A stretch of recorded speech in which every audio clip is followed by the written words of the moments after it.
Bonjour, bienvenue sur ce matinal, le troisième du nom, sur cette maintenance du 12 août. Alors, comme chaque matinal, aujourd'hui, j'ai un nouvel invité avec moi qui va parler de un petit peu tout, un petit peu rien, surtout de la maintenance, des prochains fixes. Et puis, on va revenir avec vous aussi sur la dimension, les modifications, et puis comment on a vécu, comment ça s'est passé ces premières semaines avec cette nouvelle dimension. Bref, pas mal de choses aujourd'hui. Le but, c'est qu'on discute avec vous le temps que les serveurs se mettent à jour. Et du coup, aujourd'hui, en nouvel invité, j'ai Yola avec moi. Bien le bonjour. Bonjour Yola. Du coup, comme à chaque fois pour les matinales, on va essayer de faire une partie un peu pédagogique. On va vous présenter un petit peu en quoi consiste le métier de game designer, quel est l'impact des game designers durant les maintenances. C'est aussi le but, c'est de présenter un petit peu les maintenances, comment ça fonctionne. Et ensuite, du coup, comme Yola est là, et puis maintenant qu'on a un petit peu de recul, on va pouvoir parler de la dimension, des différentes choses qu'on a vues, des différents retours que vous nous avez fait dessus, des modifications qui ont été apportées. Bref, pas mal de choses aujourd'hui pour cette matinale. Alors, on peut commencer, je pense. Comme d'habitude, je vais faire une petite intro pour lister donc les sujets qu'on va aborder et surtout ceux qu'on va pas aborder. Donc, on va présenter, comme je disais, le métier de game designer avec Yola. On va faire un point sur les modifications de la maintenance du jour, donc celle du 12 août, où il y a pas mal de modifications qui vont être assez sympas. Et ensuite, on va donc discuter de la dimension aux avoirs. On va partager quelques datas, comment ça s'est passé le jour J. On va parler bien sûr de Gargandias, qu'on a suivi avec attention sur ces premières semaines, les retours sur les joueurs, et on va parler rapidement de l'HDV. Et enfin, on aura un temps de questions-réponses sur la fin. On va pouvoir parler de un peu tout, de vos sujets, de vos préoccupations, hein, le temps que la maintenance se termine. Est-ce qu'on est parti ou est-ce que vous avez déjà des questions ou pas? C'est après les questions C'est après les questions? Ah oui, c'est après. Ok. Eh bien, on est parti. Est-ce que en régie, il y a bien le retour sur le... Parfait. Merci beaucoup. Alors, du coup, pour parler, on a déjà fait plusieurs lives. Je crois que Cool, on avait fait un pendant la Japan Expo il y a 2 ans. Ouais. Vous en aviez fait un où vous présentiez la création du Titan, tout ça. Ouais. Bref, il y a déjà eu plusieurs présentations sur qu'est-ce qu'un game designer. On va en reparler un petit peu pour ceux qui ne savent pas forcément ou ceux qui ont oublié ou pour préciser un petit peu, maintenant qu'on a un peu le temps. C'est quoi le rôle d'un game designer? C'est quoi la définition, grosso modo? Dans les grandes lignes, moi j'aime bien dire on sert à occuper les joueurs. On est là, on leur donne des trucs à faire en fait. Et on fait en Parfait. sorte que ça marche bien et que ça dure sur le long terme. Mm. Donc oui, après le métier de game designer dépend aussi sur le jeu auquel Oui, bien sûr. on est. Mais sur Dofus, on s'occupe de tout ce qui est intégration des monstres, intégration des donjons, des objets, des quêtes. Après, on a tous notre spécialité différente. Par exemple, moi, je fais pas de quêtes.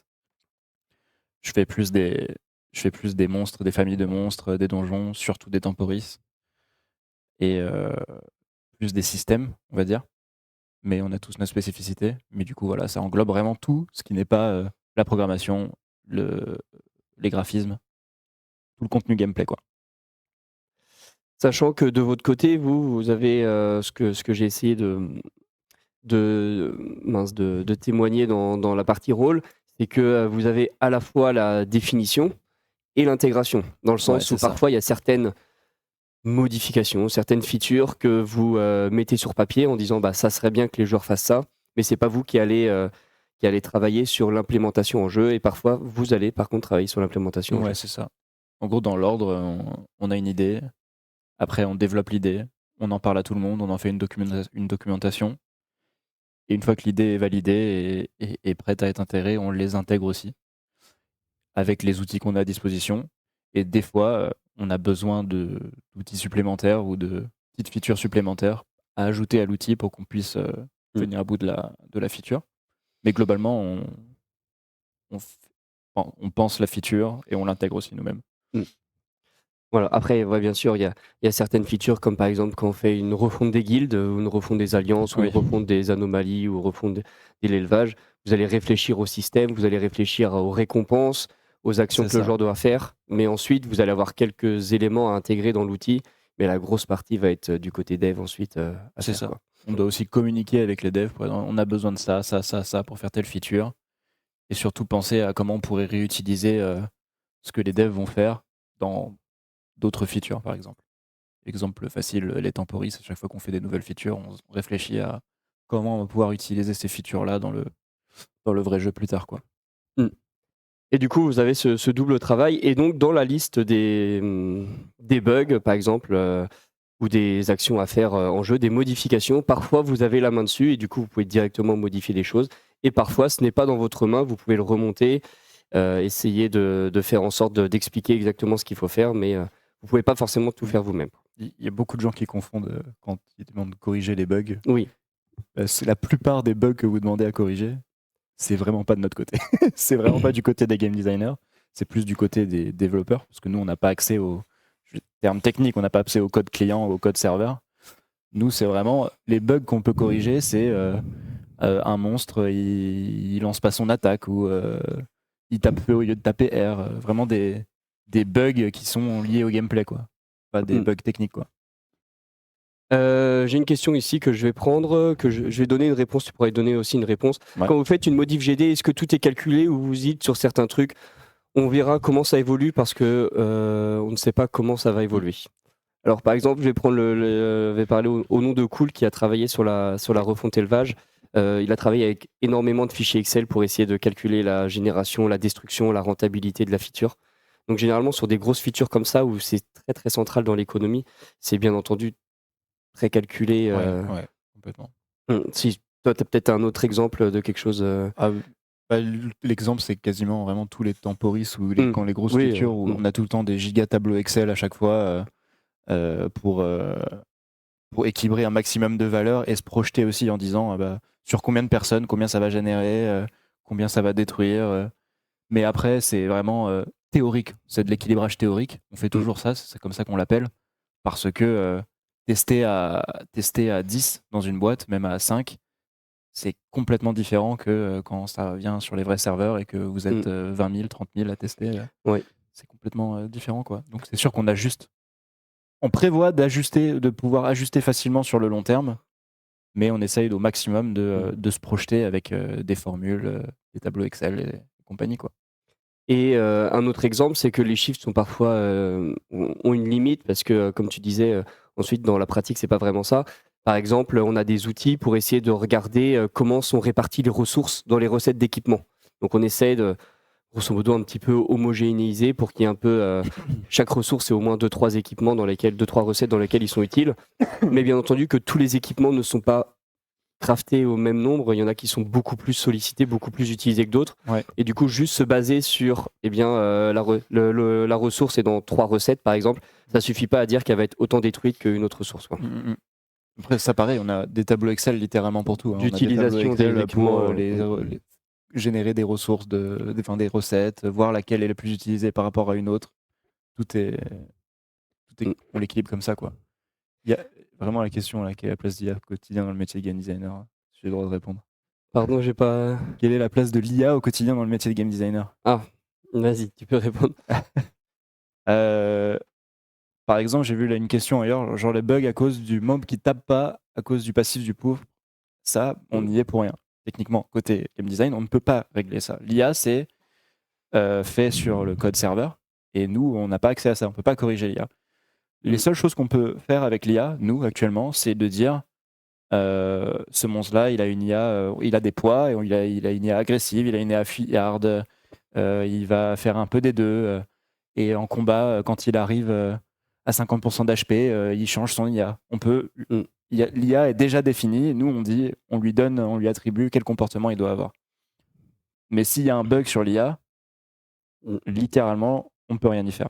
Nous, de notre côté, on peut le remonter, en parler avec les testeurs pour avoir une reproduction, pour envoyer ça au dev server et tester. C'est ce qu'on fait actuellement. Si je vais dans l'extrême, il y a une solution. Par exemple, sur le Dofus pourpre, ce serait d'enlever son passif qui donne 1% de dommages, mais on n'a pas envie d'arriver là. Il n'y a plus de problème. Hein. Oui.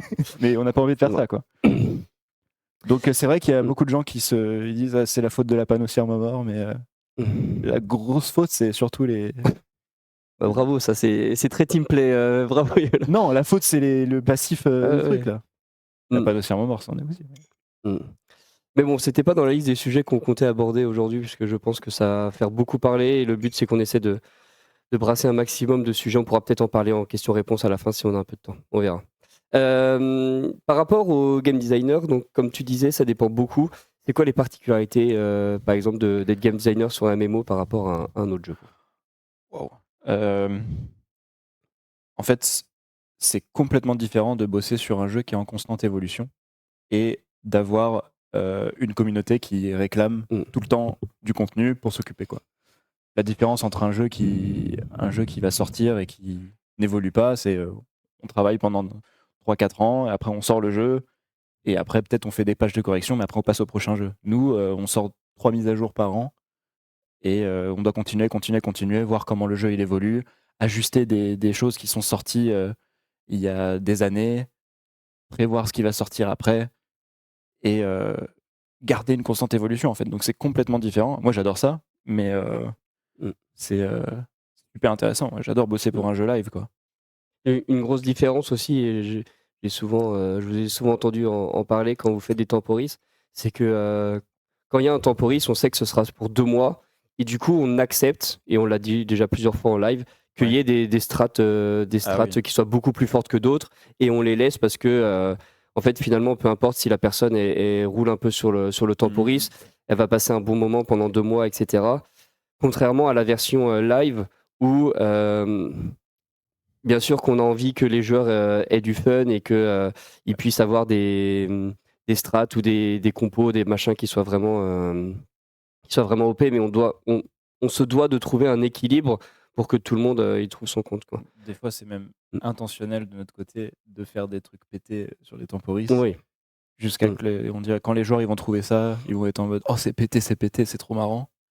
Sauf qu'on peut pas design comme ça. Design un temporis, c'est littéralement l'opposé de design pour le vrai jeu, quoi. On peut pas faire pareil, quoi.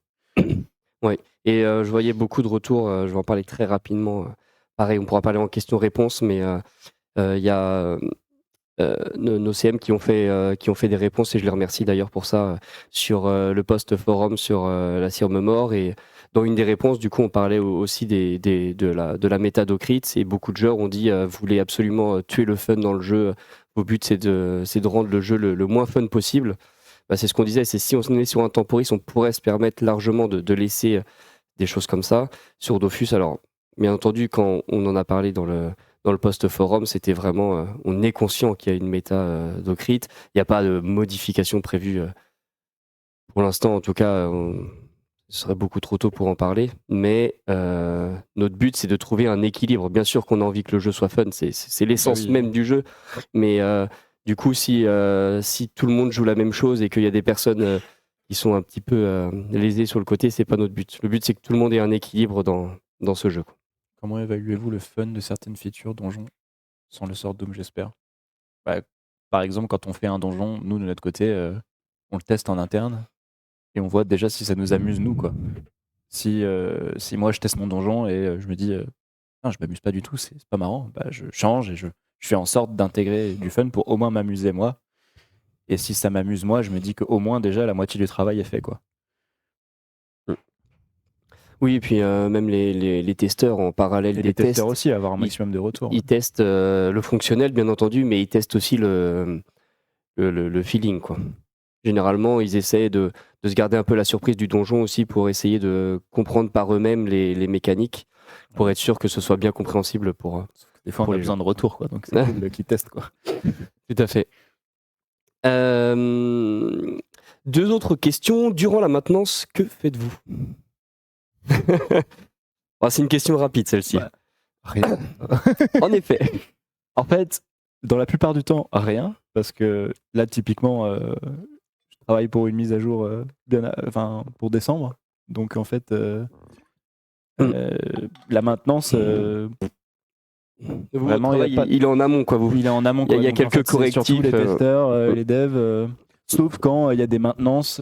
Quand nous, on doit vraiment surveiller une maintenance, c'est bah, voilà, quand il y a des temporis, il y a des trucs, quand il y a des patchs à passer, vérifier qu'un truc eh bien, est pas buggé côté testeur. Le testeur, il nous le remonte, il fait ouais, ce patch-là, il est pas passé. Donc, plein de trucs comme ça. Mais la plupart du temps, les maintenances, nous, on fait rien, quoi. Ouais, vous êtes en amont toute la semaine, vous avez fait quelques correctifs, vous les préparez, vous dites bah celui-ci, il faudrait qu'il arrive pour la maintenance. Ouais, c'est mais ça. le jour J, lors de la maintenance, c'est plus entre vos mains, quoi. Voilà. Non, bah c'était juste ça pour en parler parce que du coup le but c'est de parler un petit peu de qui travaille dans une maintenance. Donc on en a parlé la dernière fois. Il y avait l'équipe client, l'équipe testeur, l'équipe serveur, surtout les testeurs, quoi, surtout les testeurs et l'équipe serveur, tout à fait. Et dernière question, mais je vais faire le lien avec ce qu'on a dit aussi. Ouais. Votre impact sur la page de suivi des bugs. Bah, grosso modo, sur les bugs, il y en a. Je vais pas dire de bêtises, mais peut-être 5 à 10% des bugs qui sont listés qui sont liés au game design. J'aurais dit 3%, quoi. 3-5. Ouais. J'ai pas le chiffre exact malheureusement, mais oui, ça doit être. C'est une petite minorité quand même de bugs, donc ils peuvent pas absolument tout corriger. Mais bon, il y en a certains qui sont liés quand même directement à vous. Notamment l'équilibrage, c'est des choses sur lesquelles vous avez la main. Donc voilà pour le métier de game designer, à moins que tu veuilles rajouter d'autres éléments sur au travail ou sur comment ça fonctionne. Je pense que j'ai tout dit. À part s'il y a des questions, j'y répondrai avec plaisir. Ok, bah écoute, on peut essayer de voir s'il y a des questions. Heures, hein. Et sinon, après, on passe à la dimension, la dimension aux avoirs. Oui. Les game designers de Dofus jouent-ils le MMO concurrent pour s'inspirer? J'ai le droit de dire les noms ou je peux juste dire oui? Non, je pense que tu peux dire les noms. Je peux dire les noms? Alors, de mon côté, je joue littéralement, je pense. J'ai quasiment testé, je vais pas dire tous les MMO parce qu'il y en a que je connais pas, mais dès qu'il y en a un qui sort, j'y joue. Avant d'arriver chez Ankama, j'ai joué à énormément de jeux de MMO. J'ai beaucoup joué à WoW, j'ai beaucoup joué à Half-Life pour ceux qui connaissent, j'ai joué à Guild Wars 2, j'ai joué à Throne and Liberty récemment quand c'est sorti. J'ai testé New World, j'ai moins aimé. J'ai joué à Ion, je joue à énormément tester beaucoup de MMO pour savoir ce qui marche et ce qui marche moins bien et voir ce qui peut être adapté sur Dofus, parce que Dofus c'est vraiment très spécial par rapport à tous les autres MMO en temps réel. Donc c'est super bien de jouer, de s'inspirer de d'autres MMO pour voir comment ils font, quoi. Sinon, on n'a pas d'inspiration, quoi. Oui. Oui, il y a des bonnes idées à prendre partout. Parfois, il y a des MMO qui ont pris certaines de nos idées pas aussi. Copier, parce qu'on ne peut pas copier, en fait. On est un jeu tour par tour, vu du dessus. C'est complètement différent. On ne peut pas copier une feature d'un autre MMO et le mettre sur un autre. Ça ne marche pas comme ça. Donc, on chope des infos un peu partout et on voit comment on peut en faire. Et on dit, ça pourrait marcher sur Dofus si on fait comme ça, quoi. Donc voilà. Il y avait une question aussi sur les donjons que tu as fait depuis que tu es arrivé en Ankama. Les donjons que j'ai fait? Quelques-uns. J'en ai fait 3. J'ai fait Belladon. Belladon, j'ai fait Barberil et Elmina. Voilà, j'ai les 3 seuls. Parce que la plupart du temps, j'ai fait les temporis, quoi. Ouais. Est-ce qu'il y a d'autres questions ou pas?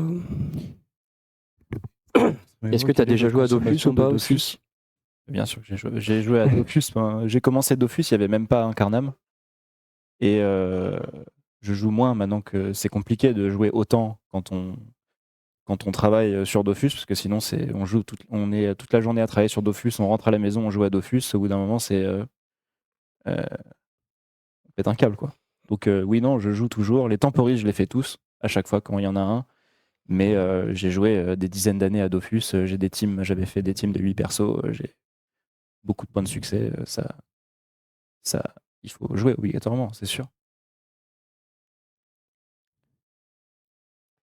C'est quoi le ratio game designer développeur chez Ankama? Si on prend tous les développeurs, là je vais parler que de l'équipe d'Opus, si on prend tous les développeurs clients et serveurs, c'est environ un game designer pour 2 développeurs.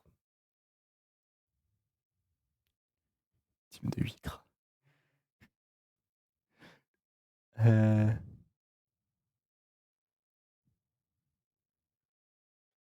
On n'a pas de date de sortie pour le prochain Temporis.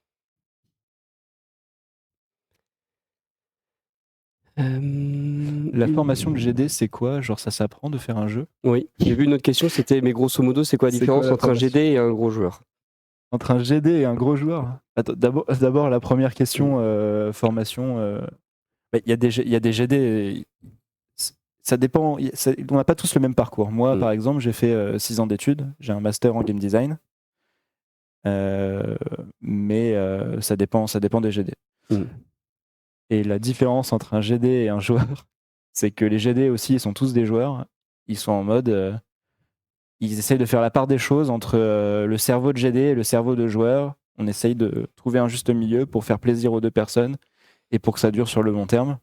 Parce que si on suit notre petit cerveau de joueur, le jeu, il n'y a plus rien à faire dans une semaine, quoi. Donc on essaye de trouver la perfect balance entre le profil de joueur et le profil de GD, quoi. Mais tous les GD sont des joueurs, c'est obligé. Il n'y a pas de game designer qui ne joue pas aux jeux vidéo, c'est pas possible. Est-ce que quand tu joues à un autre MMORPG, tu râles sur l'équilibrage? Est-ce que je râle sur l'équilibrage? Bien sûr que je râle. En même temps, c'est la classique de râler sur l'équilibrage sur tous les jeux auxquels on joue, quoi. Ouais. Je connais pas de jeu en ligne où les gens ne râlent pas sur l'équilibrage. Ça n'existe pas un jeu en ligne qui est parfaitement équilibré. Il y a tout le temps des méta dans tous les jeux en ligne, c'est comme ça que ça marche, quoi. Donc tout le monde râle, même nous on râle. Hein, donc, il y a des UX, UI chez Ankama, oui. Deux. Oui. Ok, bah. Je vous propose qu'on reprenne les autres questions si jamais il y en a en fin de live. On va pouvoir avancer sur la deuxième partie. Donc, je vais parler rapidement donc, des différentes modifications et correctifs qui arriveront pour la mise à jour donc, de ce matin. Donc, il y a pas mal de choses qui sont vraiment sympas qui vont arriver. Donc, comme les dernières maintenant, c'est beaucoup de correctifs. T'es pas obligé de faire le retour sur le live si tu veux de la présentation. Du coup, l'une des grosses modifications qu'on aura pour aujourd'hui, c'est sur les fuites mémoire. On a réussi à en identifier une nouvelle qui était vraiment conséquente sur l'enchaînement de combats. Donc, lorsque les joueurs enchaînaient des combats, il y avait de la mémoire qui s'accumulait et on a trouvé une des grosses sources, j'espère la principale, de ces fuites mémoire.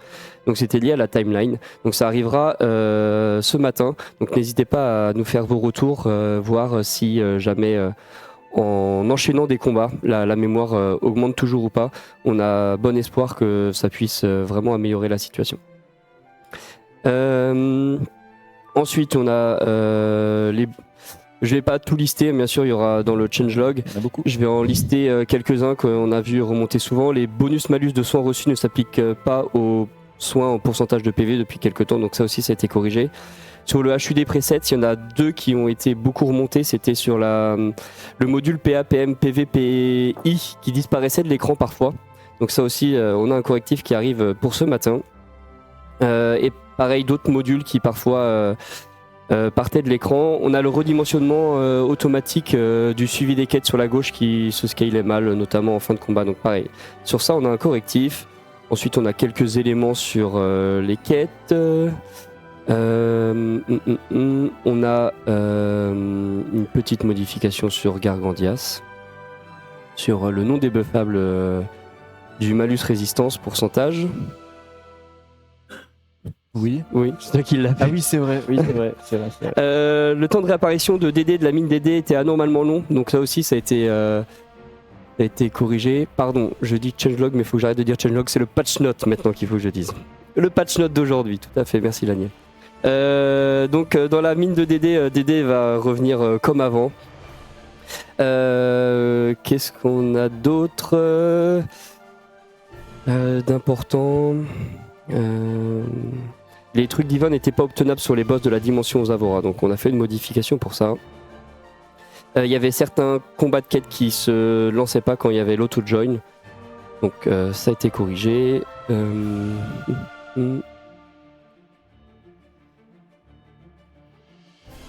Pas de modification sur l'OSA. On a deux correctifs. C'était sur les dégâts de Kronmulu qui n'étaient pas bons en critique suivant le niveau du joueur. Un point important aussi, on pourra en reparler tout à l'heure, mais je le remets ici. La meilleure tentative était comptée dans le score global de Gargandias et non la somme des 5 tentatives. Là maintenant c'est la somme. Maintenant c'est la somme.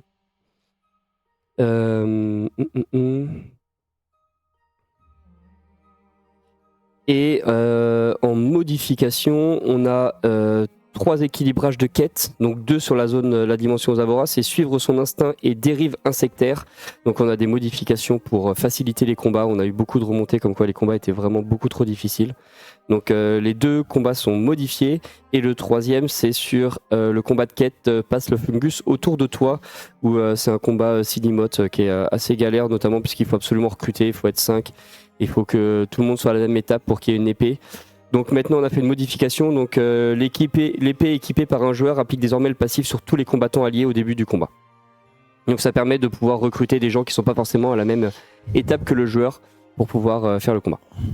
Quelques modifications sur l'HDV, on a rajouté quelques petits filtres, mais on en parlera tout à l'heure parce qu'il y a un point spécifique sur les filtres. Modification du consommable obtenable sur Gargandias aussi, où les ressources dedans sont modifiées. Oui. Et on a une modification sur... Positivement, bien entendu. Et on a une modification aussi sur l'IA des monstres face aux joueurs possédant un Dofus pourpre. Donc on en parlait tout à l'heure. Donc il y a une modification, ça nous a pris pas mal de temps parce que le sujet était un peu compliqué. Mais du coup il y a une modification qui arrivera aujourd'hui. Et les 2 derniers éléments, un dont on parlera tout à l'heure, c'est sur les chasses pour accéder aux dimensions. Et le deuxième, c'est sur l'expérience gagnée en fin de combat à vague. Donc on a uniformisé, de toute façon ça, comment dirais-je, on a uniformisé l'expérience gagnée dans les combats à vague sur les dimensions. Donc par exemple, pas forcément que sur les dimensions justement parce que la reine et le roi Mirokami et Imagami n'avaient pas des pourcentages boostés par rapport aux autres combats et dans les dimensions les donjons avaient des boosts d'expérience qui étaient trop élevés, on a jugé trop élevés, donc on a passé la formule à lorsque vous faites un combat de dimension de boss de dimension pardon, vous avez une expérience augmentée de 25% par rapport à un gardien classique, donc ce qui était plus élevé dans les dimensions et moins élevé dans Pandala 3, donc ça a été uniformisé entre tous les donjons.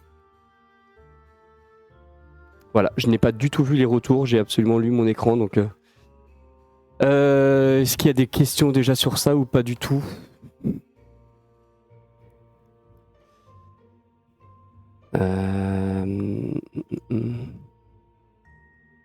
Pour la déchireuse, non, on en parlera juste après, mais il n'y a pas de modification sur la déchireuse pour l'instant.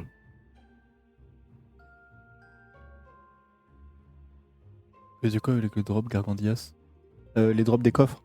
Les coffres actuellement, c'était plutôt frustrant d'ouvrir un coffre et d'avoir une ressource à 1000 kama. Du coup, dans les détails, toutes les ressources communes des monstres, elles sont retirées de ce coffre et il n'y a que des ressources rares. Un point sur les crashs, je vois qu'il y a un joueur qui dit quelque chose sur les très nombreux clash clients en multi-compte. Alors, à ma connaissance, de notre côté, on n'a aucun ticket ouvert sur les crashs. Comme on en parlait il y a bientôt un mois avec Sec et avec Koto. Si vous avez des crashs, envoyez-les nous par mail avec vos logs bien entendu pour qu'on puisse identifier l'élément qui a provoqué ce crash. Sans vos logs, on est beaucoup moins efficace et on ne pourra pas corriger efficacement les crashs. Donc vous pouvez retrouver dans le live, je crois que c'était le 1er juillet, l'adresse mail qu'on avait fournie dans le live qui permet d'envoyer les logs. On les reçoit directement et on peut directement les analyser pour pouvoir essayer de trouver la raison d'un crash.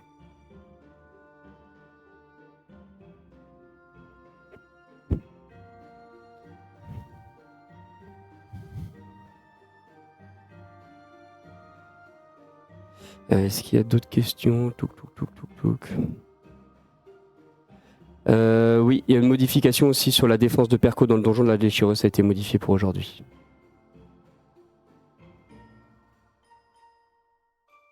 Comme d'habitude, vous pourrez retrouver le changelog publié lorsque la maintenance sera terminée et vous pouvez voir en amont sur la page web de la liste des sujets en cours, l'évolution des différents correctifs.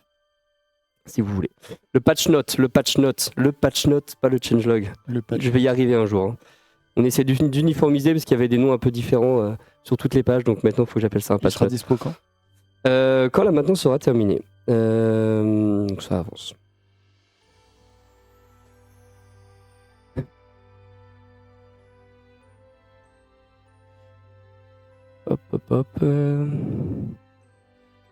La mine des dés, pareil, j'en ai parlé, c'était corrigé. Et voilà. Sur l'HDV des âmes, on en reparlera juste après. On a un point aussi spécifique sur l'HDV dans le PowerPoint. Bien, j'ai l'impression que on a fait à peu près le tour des questions. Je vous propose de repasser à la suite. Et s'il y a d'autres questions sur lesquelles on n'est pas passé, pour lesquelles on n'a pas répondu en fin de live, vous pourrez nous les reposer. On va parler rapidement donc de la... Parfait, merci. Des retours sur la dimension divine aux Avora. Donc pour commencer, on va parler donc de stats. Les stats, parce que les joueurs aiment bien les stats. On aime bien les stats. On a besoin de suivre les stats, bien entendu. Donc sur les stats, il y avait 3 donjons. Donc je vais vous présenter les stats sur les 3 donjons. La première, Supervisor. Donc 42 815 tentatives pour un win rate de 41%. Je m'attendais à plus. On s'attendait tous à plus. Je m'attendais à plus sur le Supervisor. Surtout que notre possible raison, c'est que comme c'est un donjon niveau 170, probablement qu'un certain nombre de joueurs se sont dit qu'ils allaient pouvoir faire le full succès en un combat et tout ça. Le full succès n'est pas forcément évident, qu'on se le dise. Donc probablement qu'il y a eu des... Tu m'as demandé les donjons que j'ai fait, mais j'ai oublié Supervisor et Gargandias en fait. Ah oui, c'est vrai aussi. Supervisor et Gargandias aussi. Ouais. Donc ouais, le donjon, pas trivial, quoi. Le succès conquérant, en plus, il y a certains... certains œuvres qui sont un peu pénibles pour le conquérant. Et le spécial aussi où faut déloc avant l'arrivée de la deuxième vague, qui est pas évident non plus. Donc 41% sur un donjon 70. Après, il est pas évident, mais pas énormément. La mécanique de déloc est globalement facile à comprendre et à trouver, quoi. Oui. C'est pas la déchireuse tout de suite. Oui, bien sûr, il y a des gens qui ont réussi le succès en legit. On a réussi en interne le succès en legit. C'est bien entendu faisable. Ensuite, le vénérable. Quasiment autant, voire un peu plus de tentatives, probablement intéressées par les ressources qui valaient un petit peu d'argent sur le boss. Un win rate quasiment 2 fois plus bas, à peu près. 24% à 24% du vénérable, oui. Donc là, pareil, okay. Bon, c'était un donjon niveau 200. C'était, pour rappel, le donjon qu'on a appelé facile entre les deux. Sur les win rates, ça s'est vu d'ailleurs. D'après les gens dans le chat et les retours, je pensais que il était facile, quoi. Donc ouais, il n'était pas si free win. Il n'était pas si free win pour tout le monde. Donc 24%, c'est pas énorme, mais pour un donjon qui vient de sortir niveau 200, généralement. D'ici quelques semaines, quelques mois, il y aura des vidéos après avec des strats auto-win ou des conseils du genre prenez cette classe-là et ce sera ça finira tout seul. Si le vénérable c'est 24, alors la déchireuse, c'est quoi les pronostics du chat pour la déchireuse? Allez, un petit guess là. Sachez qu'il y a eu quasiment 2 fois plus de tentatives. Il y a eu quasiment 2 fois plus de tentatives sur la déchireuse que sur moins de 10. le vénérable. Ah ouais. 10, 15, 0,5. Tout le monde y arrive. C'était 4%. Et non. Sur 74 691 tentatives. Donc là, pareil, je pense que les ressources intéressantes, beaucoup de gens se sont intéressés au donjon. Après, entre les saisons, il y a certains combats qui sont... certaines saisons qui sont un poil plus faciles que d'autres. C'est rigolo, 4%. Faut le dire aussi. 4% pour l'instant, on n'a pas prévu de faire de modifications dessus. On en a beaucoup parlé entre nous. On a vu aussi beaucoup de retours sur la question éternelle qu'on voit toujours passer sur Dofus. Est-ce que c'est devenu trop casu le jeu ou est-ce que c'est devenu trop difficile? C'est dur de trouver un équilibre qui fasse plaisir à tout le monde. Oui. D'ailleurs, en parlant de mécanique de déloc du Supervisor, pourquoi ne pas intégrer en jeu la zone de déloc des œufs? Alors, si tu avais cliqué sur l'œuf dans la timeline, tu vois qu'il y a sa zone d'explosion. Il y a littéralement écrit c'est quoi sa zone d'explosion. Donc c'est en jeu déjà. Et du coup pour la déchireuse, pour l'instant on n'a pas prévu de faire de modifications. Peut-être qu'il y en aura d'ici quelques mois. On verra en fonction des stratégies qui émergeront, du farm sur le donjon, sur l'évolution des win rates. On suit ça avec attention, mais pour l'instant, il n'y a pas de modifications qui sont prévues.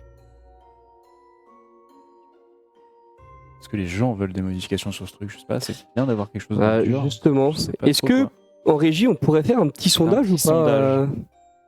Sondage, c'est Est-ce que c'est qu'il bien faut- qu'il y ait des donjons un peu tryhard comme la déchireuse Ouais, ou c'est- qu'on garde? Ou est-ce que c'est ça le c'est- pôle. c'est Donc, trop- j'aurais dit plus. Est-ce qu'il faut nerf ou pas? Non. pourquoi pas? Nerf la déchireuse ou le garder comme ça, c'est bien pour garder la difficulté. C'est à vous de voter. Hein. Même si oui emporte, ça veut pas dire qu'on le fera. C'est juste pour avoir une idée de. Est-ce que vous aimez bien avoir un donjon compliqué avec 4% de win rate ou vous voulez qu'il soit plus facile et réussir first try quoi.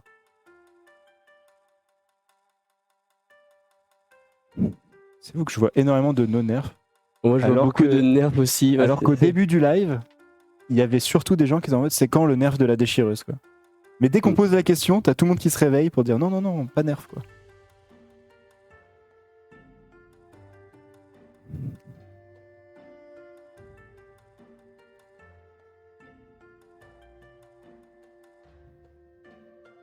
Ouais.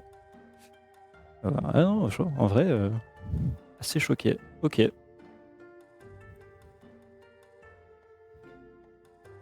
Après,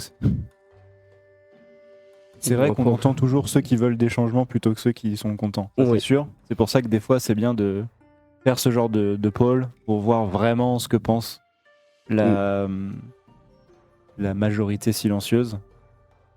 C'est ce qui importe le plus. Comme là, on peut voir que vous voulez pas le nerf, quoi. Ouais. C'est super important de voir des trucs comme ça en fait, c'est cool. Ok.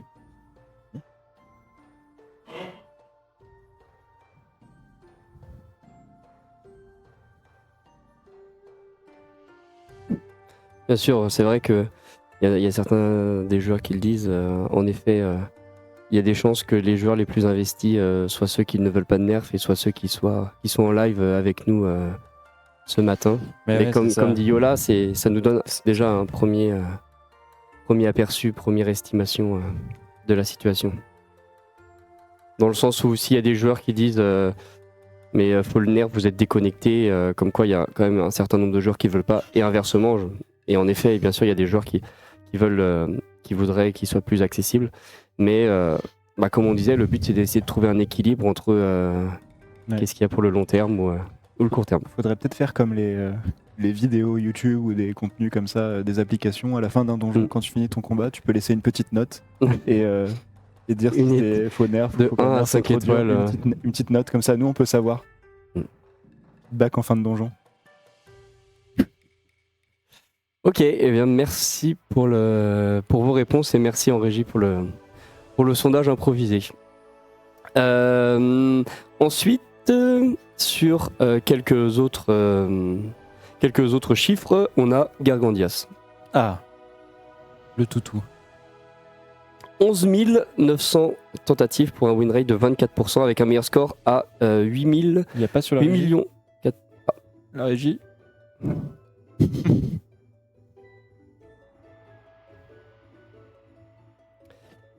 Du coup, je disais quasiment 12 000 tentatives pour un win rate de 24%, donc grosso modo équivalent à celui du Vénérable endormi. Ouais, mais Avec- 12 000 tentatives, sachant que les gens, ils ont 5 essais, Mm. c'est quand même pas mal. Hein. Euh, 24. Est-ce que, question, mais les win rates des 24%, Oui. est-ce que ça prend en compte Oui. la fuite? oui.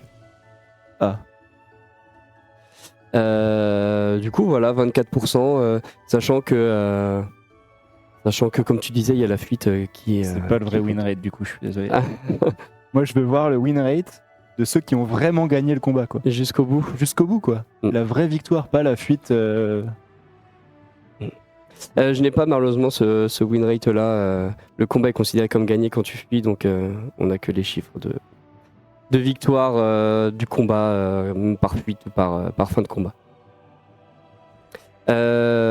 Donc voilà. Et ensuite, pour les deux dernières stats, le nombre de Dofus qui ont été récupérés depuis le lancement de cette dimension, c'était 1682. Donc là, avec toute la série de quêtes, avec les 3 donjons, avec Gargandias, donc comme on le disait, il y avait certains combats de quête qui étaient un peu difficiles, qui ont bloqué certains joueurs dans la récupération de points de leur succès. Il y a certains donjons aussi, il faut réussir à recruter et à passer les donjons. Donc 1600 pour, ça fait quoi, 3 semaines? T'as mal prononcé le nom du Dofus. J'ai juste dit Dofus. Je me suis pas aventuré à le prononcer. Et ensuite, est-ce qu'on en parle après? Je sais plus si je l'ai mis. De revenir un petit peu sur le bonus du Dofus. Sur ce Dofus-là, ça a beaucoup fait parler, notamment sur ce qu'il proposait et à quelle classe il allait être utile. En effet, il n'est pas utile sur absolument toutes les classes du jeu. Il faut le mettre aussi en adéquation avec, par exemple, les autres Dofus qui demandent des séries de quêtes qui sont beaucoup plus longues. Par exemple, il y a un Dofus qui a récupéré en faisant les 3 autres dimensions. Donc sur l'investissement, il n'est pas pareil. Et notre objectif, c'était bien sûr de faire un Dofus qui était en lien avec les invocations. Et en effet, parfois, on fait des Dofus qui sont spécifiques. Il y a des Dofus qui sont utilisés que sur certaines classes. Pareil pour aujourd'hui. Donc peut-être que ce sera le prochain qui rentrera parfaitement dans votre build, mais notre build, quand on crée un nouveau Dofus, c'est pas forcément qu'il puisse être méta dans absolument tous les stuffs du jeu, quoi. Voilà, je sais pas si t'as quelque chose à ajouter sur ça. Non, Non, très bien. Impeccable. Ok. Et pour finir, sur le nombre d'explorateurs, nous avons 81 672 joueurs qui sont rentrés dans la dimension pour découvrir la zone aux Avora. Donc c'est un bon chiffre. Vous avez été très nombreux lors de l'ouverture et même les semaines d'après. Donc vraiment merci à tous ceux qui sont venus tester et découvrir cette nouvelle dimension. Donc ça, c'en était fini pour les datas. Déjà peut-être si vous avez des questions, sinon on passe à la suite pour revenir un peu plus en détail sur des points bien spécifiques.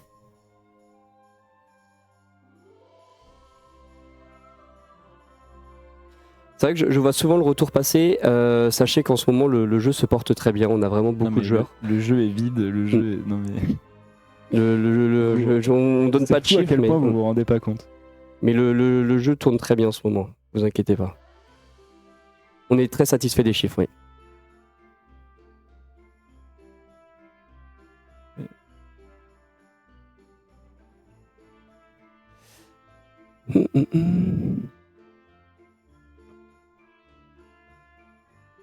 Vous n'avez pas joué à Dofus depuis 2010 pour dire ça. C'est plus la même époque. Hein. En 2010, l'âge moyen des joueurs de Dofus, c'était 14 ans.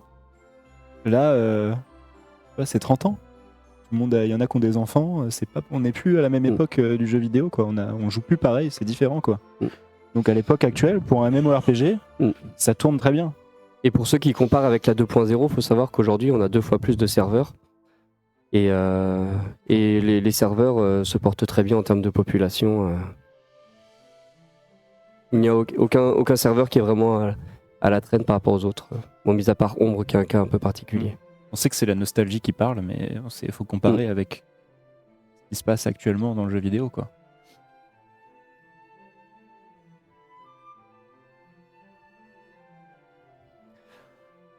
Ok, et bien on est parti pour la suite alors. Je vois plus d'autres questions. Ça passe un peu vite, mais on pourra y répondre en fin de live, sinon. On va revenir un peu plus en détail sur certains éléments donc, de cette dimension, parce que là on a survolé assez rapidement pour l'instant. Donc déjà sur le jour J, sur le déroulé de la maintenance, on est plutôt satisfait de comment ça s'est passé. La maintenance s'est terminée en fin de matinée. Ça nous a permis aussi de pouvoir beaucoup plus facilement se projeter sur la semaine, de pouvoir anticiper les correctifs et les modifications qu'on devait faire. Mais une maintenance, une mise à jour comme ça qui termine en fin de matinée, on aimerait bien entendu que ce soit le cas tous les jours, enfin toutes les maintenances bien entendu. Ça découle aussi des modifications qu'on a fait sur notre processus de maintenance hebdomadaire. Maintenant on essaye de passer beaucoup plus de correctifs lors des maintenances hebdomadaires, donc de répartir le risque, si je puis dire, entre toutes les maintenances pour que le jour de la mise à jour, il y ait, si je caricature un petit peu, que le contenu principal de la mise à jour et qu'il ne soit pas entaché par des problèmes de stabilité dus à des correctifs divers et variés. Donc notre but c'était vraiment ça lorsqu'on a retravaillé un petit peu le fonctionnement des maintenances hebdomadaires. Donc sur cette maintenance, sur cette mise à jour là, on est satisfait de comment ça s'est passé. On essaye bien entendu de réitérer ce fonctionnement là pour les prochaines mises à jour et on espère que ça se passera aussi bien. Ensuite sur les bugs post-ouverture, on en a eu quelques-uns en effet, moins que sur la 3.1, c'est bien entendu... C'est une vérité, ça s'est beaucoup mieux passé en termes de stabilité. On a eu un correctif d'urgence pour un client le jeudi pour corriger quelques bugs qui étaient vraiment pénibles. Et ensuite on a fait une maintenance le 29 juillet et là le 12 août. Donc on arrive à une stabilité du client qui est vraiment satisfaisante. Donc on continue bien entendu de travailler sur des correctifs. Il y a encore plein de correctifs qui arriveront le 26 août et sur les maintenances d'après. Mais en tout cas, sur le déroulé et la sortie de la mise à jour, on était très satisfaits. Ensuite, sur Gargandias, sur le solotage. C'est le moment où il s'excuse. Je ne m'excuse pas, je félicite. C'est pas pareil. En effet, parce que on a vu une magnifique vidéo d'un roublard qui faisait un petit solotage Gargandias. Donc, bravo à Volca qui a réussi à soloter le donjon. Ça, c'était assez impressionnant, il faut le dire, surtout qu'aujourd'hui encore, il y a des personnes, des groupes qui ont du mal à le passer. Donc, après, avec les nouvelles modifications maintenant, bon courage pour le resoloter. C'est vrai qu'avant, les vagues, quand elles apparaissaient, elles n'étaient pas invulnérables. Ils n'étaient pas invulnérables. Du coup, tu pouvais préparer un petit peu ton tour de burst. Ouais. Mais bon, ça n'empêche. Ça n'empêche maintenant, quoi. Ouais. N'en demandons pas plus, je ne m'engagerai pas. Mais j'ai dit à l'équipe Songe Infini que je retentais l'expérience en remettant Volca au défi de réussir à réussir un Songe Infini dans sa nouvelle version. Donc très rapidement sur les Songes Infinis, j'ai vu beaucoup de questions passer sur le sujet. Il y a un devlog qui va arriver, qui va présenter donc ces Songes Infinis en théorie la semaine prochaine si tout va bien, où on a fait beaucoup de modifications par rapport au premier devlog. Donc vous pouvez retrouver tous les détails et le nouveau fonctionnement de ces Songes Infinis qui arrivera pour la prochaine mise à jour. Ensuite donc le solotage et des questions qui sont revenues très souvent sur l'ouverture le week-end et le nombre de tentatives. Non. C'était pas ça qu'il fallait répondre. L'ouverture le week-end. On a vu beaucoup de retours passer sur l'ouverture le week-end, le fait que ce soit réservé du vendredi au lundi et pas en semaine.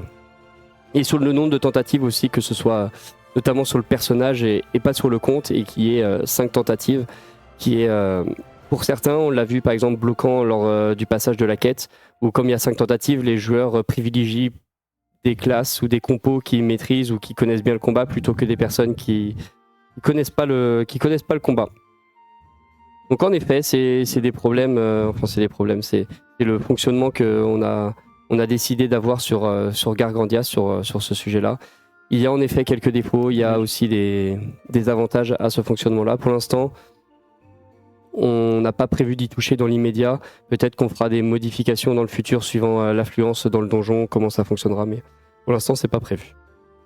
Pour l'instant, c'est pas prévu. Après, c'est sûr que l'ouverture le week-end, c'était intentionnel de notre part parce que on voulait créer un point de rendez-vous, quoi. À un moment, on sait que toutes les semaines, à 19h le vendredi, c'est le rendez-vous de Gargandias et il part le lundi à 8h. C'est des trucs qu'on n'avait pas en jeu actuellement. Plein des MMO le font. Et je trouve que pour avoir joué à beaucoup d'MMO, c'est super cool d'avoir un calendrier avec une date en mode faut tous venir ce jour-là à telle heure parce qu'il y a ce boss-là à tomber. C'est bien aussi. C'est juste que c'est sûr que tout le monde ne sera pas d'accord. Mais non, on veut garder ça. Tout en faisant le moins de faux mots possible, quoi. Il y en a, c'est une heure. Nous, c'est quand même une plage qui est littéralement pas juste le week-end, quoi. Donc, ça va, quoi.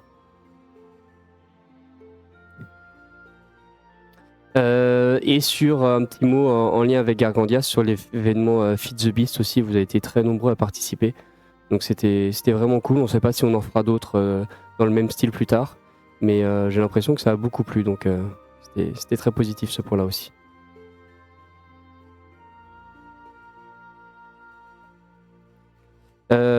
Ensuite, après Gargandias, sur le retour des joueurs, donc sur la difficulté des donjons, on en a déjà un petit peu parlé. Sur la déchireuse, sur Super Visuff Le Vénérable. Sur les portails, on a eu aussi plusieurs retours. Donc là, on a une modification qui arrive. En fait, sur le combat à faire à la fin d'un portail, il n'est pas au niveau 200. En fait, il est au niveau de la famille de monstres, le plus bas niveau de la zone. Donc par exemple, sur la dimension Zavora, c'est 170 pour la dimension du Super Vise-œuf, sur la zone du Super Vise-œuf, pardon. Mais sur Enutrosaur, ce sera la famille Maléfique, sur Xelorium, sur la zone fractale, enfin, etc., etc. Sauf que c'était affiché 200 et du coup, ça posait question pour les joueurs qui étaient plus bas niveau de pouvoir réussir à faire ça. Du coup, on a modifié pour que le combat affiche bien le bon niveau et on a fait cette modification-là pour se dire, bah en fait, si tu veux accéder à la zone, par exemple, Enutrosaur, ou peu importe les autres, la première famille de monstres sera niveau 170. Donc on te fait un combat niveau 170 parce que ce sera des monstres de ce niveau-là que tu rencontreras dans la dimension. Donc voilà, c'est pour ça. Mais c'est pas des combats niveau 200 et donc on a modifié ça pour que ce soit plus clair en jeu. Enfin, pour que ce soit corrigé en jeu tout simplement. Ensuite sur les quêtes. Alors sur les quêtes, comme tu disais tout à l'heure, t'as pas travaillé directement sur les quêtes. Pas du tout. Pas du tout.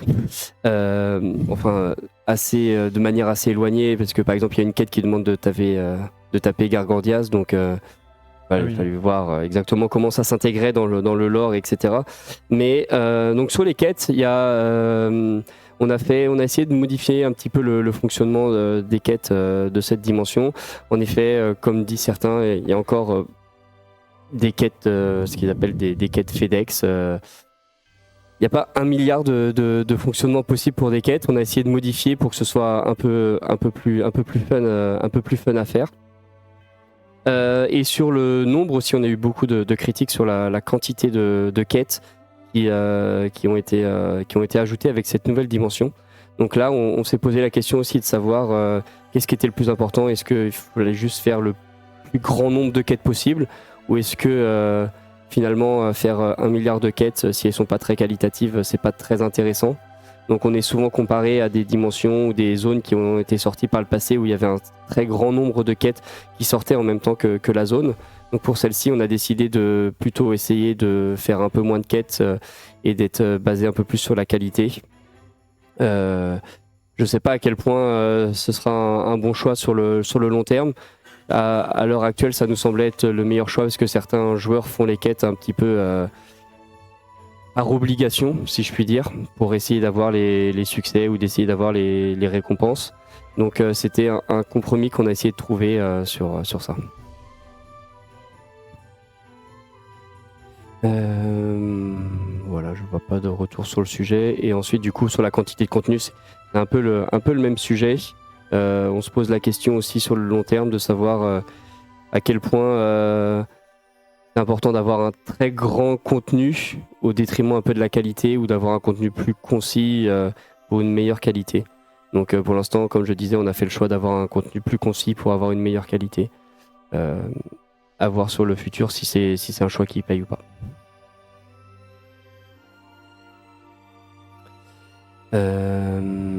Ok, je vois pas de retour sur le sujet. Eh bien, on continue sur le dernier point, sur l'HDV. Donc l'HDV, il y a eu une modification assez conséquente sur l'HDV pour améliorer grosso modo ses performances qui étaient vraiment parmi les plus dramatiques, les plus dramatiques du jeu.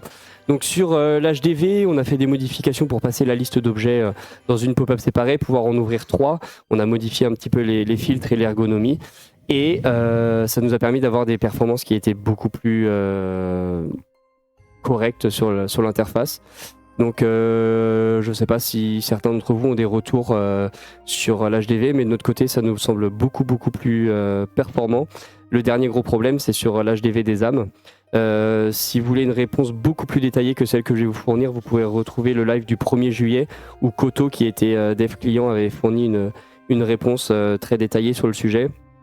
Mais l'HDV des âmes a un fonctionnement un peu différent des autres HDV, dans le sens où il faut, par exemple, pour réussir à trouver un monstre bien spécifique dans une pierre, il faut absolument parcourir l'ensemble des pierres, regarder leur effet pour trouver le monstre, et ça c'est des problèmes de performance qui sont beaucoup plus conséquents. Donc sur ce sujet-là, ça va pas forcément être une solution sur l'interface qui va pouvoir résoudre le problème. Il va falloir qu'on réussisse à trouver des solutions un peu alternatives. Et c'est un peu le problème avec les filtres. Aujourd'hui, par exemple, il y a des joueurs qui nous disaient ah bah vous avez ajouté des filtres, c'est super, mais il y a des filtres qui seraient vraiment vraiment top, du genre pouvoir choisir, pouvoir rechercher s'il n'y a pas un ExoPA ou un ExoPM sur un objet pour éviter d'avoir à scroller et trouver le moins cher. Le problème de ces filtres-là, c'est que c'est des filtres qui ne dépendent pas du client. Le client ne peut pas chercher lui-même s'il y a un ExoPA ou un ExoPM sur un objet. Il va falloir que le serveur passe sur l'intégralité de la liste et voit pour chacun de ces éléments s'il a bien l'effet ExoPA ou ExoPM, qui du coup reviendrait encore à des problèmes de performance sur l'HDV. Donc pareil, on ne peut pas le faire aussi facilement que les quelques filtres qu'on a rajoutés pour cette mise à jour-là. Ça demanderait un gros travail d'optimisation. Que je dis pas qu'on va pas le faire, mais il faut qu'on soit vigilant sur le sujet. Et après, du coup, notre objectif, bien entendu, c'est de réussir à trouver des performances correctes sur l'HDV des âmes, pouvoir rajouter des filtres, des meilleurs filtres sur l'HDV, notamment, comme je disais, pour chercher des exos bien spécifiques et probablement faire d'autres améliorations. Il y a encore plein de choses à faire sur l'HDV. C'est l'une des interfaces les plus centrales du jeu. Donc, bien entendu, que notre travail sur l'HDV n'est pas terminé. Est-ce qu'il y a des questions sur ça ?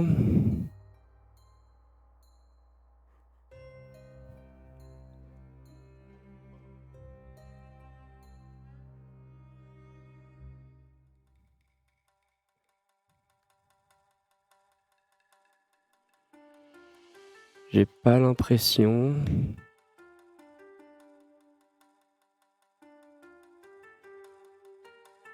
Non, écoutez, est-ce que tu as des choses à ajouter ou pas sur ça, non. sur ton retour sur la dimension, comment tu l'as vécu toi peut-être ou Non, pas spécialement. Pas spécialement. Très bien. J'étais surtout content de voir les tries de Titan et voir la réaction des joueurs dessus, quoi. J'ai passé. Après, c'était surtout en bêta, quoi, que je passais mon temps à regarder les joueurs qui jouent Titan. C'est cool. Oui, pour cette mise à jour-là, pour la 3.2, on avait parlé à un moment qu'on aimerait peut-être avoir une courbe d'évolution des prix sur les objets. C'était assez conséquent comme modification et pas anodin pour l'économie, donc peut-être plus tard, mais pas pour l'instant. Ok, et bien on va passer à la fin, quasiment la fin, pour vous présenter un calendrier qui est vraiment très générique. Il n'y a pas énormément de choses dessus, mais bon, ça permet de poser les dates. Donc aujourd'hui, il y a une maintenance avec des correctifs. Bien entendu, le 12 août. La prochaine, ce sera le 26 août, donc dans 2 semaines. On garde le cycle de une maintenance toutes les 2 semaines. Donc la prochaine, ce sera le 26 août. Et ensuite, on enchaîne directement sur la mise à jour 3.3. Donc la période a été assez courte entre la... Excusez-moi. A été assez courte entre la mise à jour 3.2 et 3.3. Donc on enchaîne directement avec la mise à jour 3.3. Je ne vais pas encore vous parler des dates. Il y aura une communication qui est officielle qui sera faite dans les prochains jours, prochaines semaines, pour vous partager les dates de la bêta et de la mise à jour. Comme je vous disais aussi, il y a un devlog qui va arriver pour vous présenter les modifications sur les songes infinis par rapport au premier. Et voilà, qu'on enchaîne directement avec la prochaine mise à jour. Donc pour cette mise à jour là, comme on disait, il y a la refonte des songes infinis. Cool et Papineau, on avait parlé lors d'un live, c'était en mars dernier ou quelque chose comme ça. Il y aura des modifications sur les AVA également. Et le sujet qu'on a pas terminé pour la 3.2 et qu'il va arriver pour la 3.3, c'est l'arrivée des ladders en jeu. Donc pour la 3.2, il y a eu l'arrivée des ladders Gargandias et du coup pour la mise à jour 3.3, il y aura l'ensemble des ladders qui arriveront. Et voilà pour ce live de présentation de la matinale. Je vous propose de passer aux questions-réponses, si jamais vous en avez. Non, je vais vous faire un point sur la maintenance, si j'ai des informations.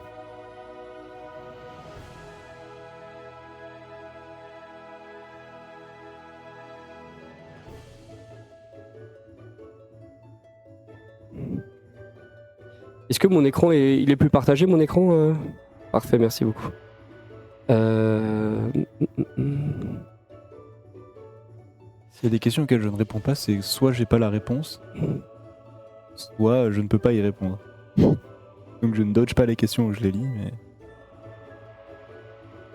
mais... Là maintenant c'est bien passé, ça continue d'avancer et sur les tests on doit être à 80% environ 90 même peut-être. Ça devrait pas tarder. Donc on va prendre des questions pendant 10-15 minutes et après ça devrait réouvrir.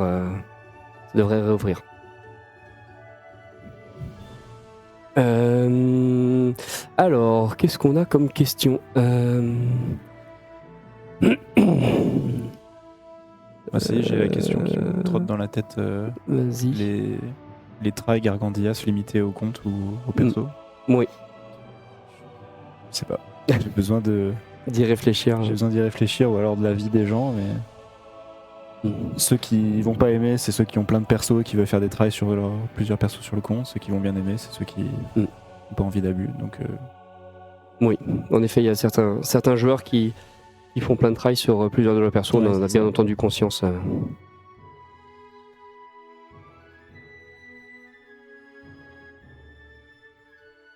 Voilà, regarde Yola qui veut faire un temporis. Ah, j'attends que ça. À quand les pages perso in-game on en parle régulièrement. J'ai pas de date encore à communiquer, mais c'est bien toujours dans nos têtes.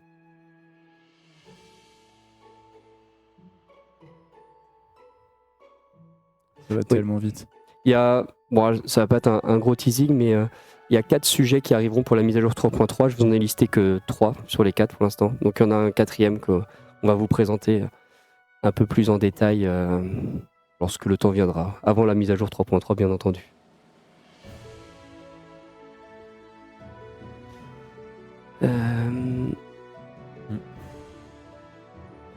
Pour les récompenses Feed the Beast, on en a discuté avec l'équipe en charge et avec le service client. On a beaucoup de questions, d'interrogations sur les joueurs, de craintes de ne pas récupérer les récompenses. Du coup, on a décidé d'être plus généreux que ce qui était prévu et de pouvoir donner très largement les récompenses. Donc, normalement, à peu près tous les joueurs qui ont participé, qui ont joué à Dofus depuis la 3.2 recevront les récompenses qui ont été débloquées. Bon, on n'aura pas de réponse sur Gargandias et le week-end. J'ai dit que le Gargandias sera toujours le week-end, ça ne changera pas. Donc, on a déjà dit la réponse. La seule remise en question, c'est de limiter les tries au compte et non pas au personnage, c'est tout. Il n'y a pas de fusion de serveurs prévue pour l'instant, non.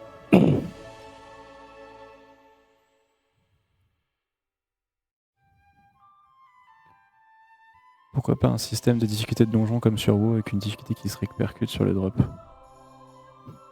Alors, oui, c'est une bonne idée. Sauf que on a tellement de donjons, ça prendrait. C'est une mage entière, ça, en fait. Voire 2 même. Voire 2 mages, en fait. Et la question se pose, ouais. Je vais répondre. Pardon. Non, vas-y. Je vais répondre à la question sur la méta d'Ocrit, j'en ai parlé très rapidement tout à l'heure. J'ai vu beaucoup de joueurs en parler sur le forum ou sur Twitter ou sur les commentaires des vidéos YouTube. Il y a une réponse, pour ceux qui n'ont pas le contexte, il y a une réponse qui a été faite la semaine dernière sur le post qui parlait de la Sirme Mort, comme quoi on disait qu'on était conscient qu'il y avait une méta d'Ocrit qui était prédominante en jeu actuellement. Ce à quoi on a répondu qu'on regardait, on avait bien conscience de la situation, quoi. Donc pour l'instant il n'y a pas de modifications qui sont prévues sur la méta d'Ocrit. Le sujet est de toute façon ultra épineux, si je puis dire, ou touchy. Ça touche absolument tous les stuffs. Je crois que tous les joueurs ont au moins un stuff d'Ocrit en ensemble quelque part. Donc pour l'instant, on n'a pas prévu de modifier. Il y a certains joueurs qui disaient que au lieu de toucher les stuffs, ça pourrait être intéressant de toucher les résistances des monstres, les résistances critiques et élémentaires des monstres, ce qui peut être aussi une solution. Pour l'instant, en tout cas, on n'a pas prévu de modification. C'était juste dans ce poste-là, dans cette réponse-là, on disait juste qu'on avait conscience qu'il y avait une méta d'Ocrit qui écrasait les autres Et on voulait faire cet exercice de transparence parce que beaucoup de personnes nous disaient que on fermait les yeux sur la prédominance de la pâte greffe par rapport à la cire mort. Donc on a voulu partager cette réponse en disant on a conscience aussi que la pâte greffe, je dis pâte greffe mais cycloïde, Torquay, Panoply Gain aussi, enfin toutes ces panoplies là qui font une méta qui est très très implantée sur le Docrit, quoi. Mais pour l'instant pas de modification prévue. Question game design. À terme, toutes ces pas correctifs de bugs à entre quel genre de choses vous pouvez pouvoir faire grâce à Unity? Bon courage à vous. Alors, grâce à Unity, c'est surtout de faire plus de mise en scène dans le combat, des trucs que Flash nous permettait pas de faire. Typiquement, beaucoup plus de feedback visuel, beaucoup plus de mécaniques qui ne tournaient pas tout simplement, juste avoir plus de liberté côté client, parce que le serveur reste toujours le même, mais le client a changé, quoi. Donc c'est surtout des performances, avoir plus d'effets visuels, de mise en scène, il y a plein de possibilités, juste faut le temps de les faire. Donc c'est pour ça que Gargandia c'était un des premiers gros tests de ce qu'on peut faire avec Unity, quoi. Et on veut en faire de plus en plus, quoi. Alors on me donne un message en régie, l'injection des récompenses Feed the Beast a commencé et prendra environ 11 heures pour couvrir tous les comptes éligibles. Il y a un très très grand nombre de comptes éligibles, donc vous recevrez ça entre maintenant et 20h ce soir. Vous êtes satisfait du système de score Gargandias vis-à-vis des abus et les récompenses? Alors, 2 questions. La première sur le score, pas vraiment. Il marche actuellement, mais il y a plusieurs problèmes auxquels on est au courant. Les valeurs de soins, les boucliers et compagnie. On voudrait faire une version 2 du système de score. C'est prévu pour quand, je ne sais pas, mais on n'est pas 100% satisfait du système de score. C'était vraiment le tout début du premier système de score. On va voir ce qu'on va en faire sur la suite, quoi.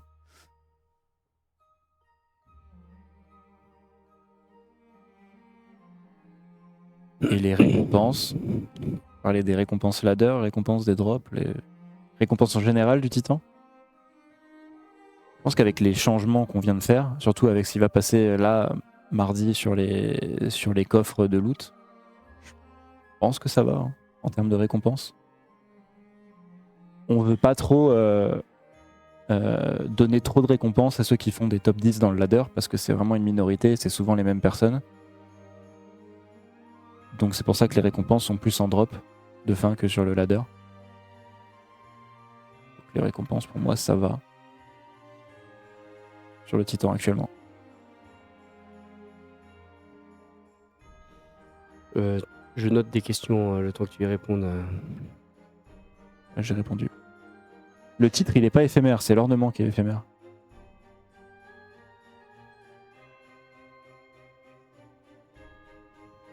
En termes de game design, vous avez déjà envisagé de uncap le level 2 ans pour renouveler le endgame? Oui, c'est des questions qui se passent dans notre tête tout le temps, quoi. C'est juste que, déjà, on n'est pas d'accord, on n'est pas tous d'accord, on sait que Wakfu l'a déjà fait et ils ont eu plein de problèmes aussi avec ça, et le power creep, ça nous met dans une situation où on ne peut plus revenir en arrière. Donc c'est difficile à prendre ce genre de décision. C'est ce que tu disais tout à l'heure sur la particularité du MMO. C'est un des problèmes, quoi. Pour prendre un exemple, pour ceux qui connaissent World of Warcraft, c'est les premiers à avoir décapé les niveaux. Et récemment, je sais plus il y a combien de temps, ils sont revenus en arrière et ils ont retiré des niveaux décapés. Parce qu'ils sont allés trop loin, en fait. Ils sont allés jusqu'au niveau 100 et quelques, je sais plus. Et ils se sont dit, on enlève tout, on réduit le niveau des joueurs et on recommence. Tellement qu'ils sont allés loin sur le power creep. Donc en fait, il faut juste on a cette idée, c'est juste que c'est pas si facile. On dit allez, on décape le niveau de 100 et terminé, quoi. C'est pas si facile que ça. Mais bien sûr qu'on y pense, quoi. Et il y en a plein qui veulent pas décaper aussi, que ce soit dans la communauté aussi. C'est dur à prendre comme décision. C'est quoi le power creep? Le power creep, un exemple concret, je crée une panoplie. Albuera, par exemple. Je crée une... Arrête. Il y a une panoplie qui est méta pendant 2 mois, on va dire. Et 2 mois après, une nouvelle panoplie est créée qui rend la panoplie d'avant complètement obsolète. C'est ce qui s'appelle le power creep. C'est quand quelque Il y a une chose fuite en devient, avant à chaque fois. c'est quand quelque chose devient plus fort à chaque fois que quelque chose qui était déjà fort avant, quoi. Et le fait de décaper les niveaux, ça fait que tout le monde va commencer à passer niveau 201, 202, 203, 210 et va vouloir avoir une nouvelle panneau. Et du coup, tous les items, tout le contenu qu'on a niveau 200, petit à petit va être power creep, quoi. Donc c'est pour ça qu'il y a l'idée aussi de certains donjons 200 sont des 200 plus, 200 plus, 200 plus, et du coup peut-être des donjons qui peuvent passer au-dessus, quoi. Mais Et c'est pour ça que parfois on nerfe un peu des équipements. Parce qu'il y a, par exemple, quand on nerfe des équipements, certains joueurs nous disent au lieu de nerfer cet équipement, mettez un up sur tous les autres équipements du jeu. ah oui, c'est Et du coup, après, on se retrouve avec des classes de Ouais. plus en plus fortes sur des donjons 200 et et on est obligé de faire des donjons de plus ou plus en moins plus durs, forts, etc. c'est ça, et parce que Mm. les gens sont plus forts en fait. Et décape les niveaux, ça fait que ça enlève aussi, là actuellement au niveau 200, avec la refonte, quand on a fait le rework de tous les vieux items, le Theorycraft est quand même vraiment cool.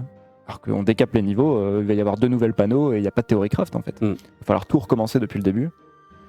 Et certes, ça fait une nouvelle progression, mais peut-être qu'il y a autre chose à faire, quoi. C'est pour ça qu'on y réfléchit, donc oui, on y pense, mais c'est pas facile à prendre comme décision, sachant que même sur cette décision, la communauté est divisée, quoi.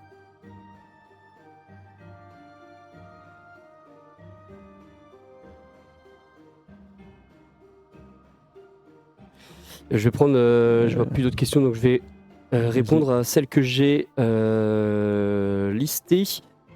Qui sont les comptes éligibles pour les récompenses Feed the Beast? C'est les comptes qui ont joué depuis, si je dis pas de bêtises, depuis la mise à jour 3.2.